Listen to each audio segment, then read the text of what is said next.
দেশবাসী বন্ধুগণ, পরিশেষে যেসব সাথী আজ অন্তরীণের অথবা কারাবাসের লাঞ্ছনা ও নির্যাতন ভোগ করিতেছেন, আপনাদের মারফত দিয়া আমি তাহাদের নিকট আমার সাদর অভিনন্দন ও প্রীতিপূর্ণ শুভ ইচ্ছা প্রেরণ করিতে চাই। তাহারা যেন মনের উৎসাহ, আনন্দ ও স্ফূর্তি না হারান। তাহাদেরকে গিয়া বলুন যে মাতৃভূমির সম্মান ও মর্যাদা তাহারাই রক্ষা করিয়াছে।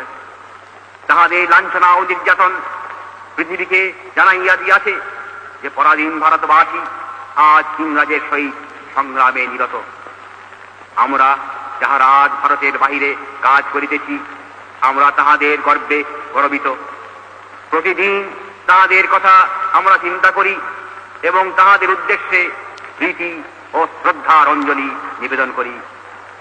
আবার তাহাদের নিকট গিয়া বলুন যে তাহাদের এই বিরাট দুঃখ ও ত্যাগ কখনো ব্যর্থ হইতে পারে না। ভারত পুনরায় স্বাধীন হইবেই হইবে এবং স্বাধীনতা সূর্য উদয়ের খুব বেশি বিলম্বও নাই।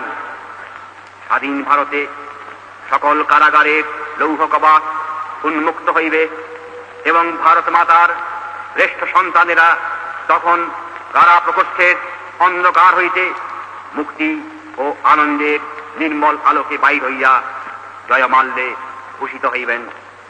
ইনকিলাব জিন্দাবাদ, আজাদ হিন্দ জিন্দাবাদ।